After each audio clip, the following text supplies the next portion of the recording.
بسم اللہ الرحمن الرحیم نحمدہ و نصلی علی رسولہ الکریم۔ محترم مولانا عبد الوہاب شاہد مربی سلسلہ لکھتے ہیں کہ تنزانیہ ایسٹ افریقہ قیام کے دوران ایک دفعہ رات 3 بجے مجبوراً سفر کرنا پڑا۔ مجھے میڈا سے کیٹنگاری تک قریباً 8-10 میل کا سفر پیدل کرنا تھا اور پھر بس میسر آنی تھی۔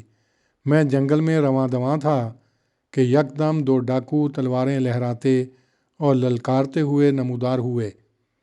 میں جلدی سے کلمہ اور سورہ یاسین کی آیات پڑھ کر درود شریف کا ورد شروع کرنے کے ساتھ رب کلو شیئن خادموں کا رب فاحفظنی ونصرنی ورحمنی دعا پڑھنے لگ گیا اور دنیا کو الوداعی نظروں سے دیکھنے لگا، کیونکہ ڈاکوؤں کا لوٹنے سے زیادہ غیر ملکی کو قتل کر دینا مشن کا اہم حصہ تھا۔ اتنے میں انہوں نے قریب آ کر مجھ پر تلوار سونت لی، قبل اس کے کہ تلوار مجھ پر پڑ کر میرا سر تن سے جدا کرتی میرے منہ سے ایک چیخ نکلی، پیارے مولا مجھے اپنی گود میں اٹھا لے۔ تو پھر کیا تھا، اسی لمحے کسی چیز نے اٹھا کر انہیں آگے پھینک دیا اور پھر قدرت خداوندی کا عجیب نظارہ ظہور میں آیا۔ جب آگے سے حملہ آور ہوتے تو اٹھا کر پیچھے پھینک دیے جاتے اور پیچھے سے حملہ کرتے تو آگے پھینک دیے جاتے، اور یہ سلسلہ 15-20 منٹ تک جاری رہا، اور پھر اسی چیز نے انہیں دھکوں کے آگے رکھ کر جنگل میں دھکیل کر غائب کر دیا۔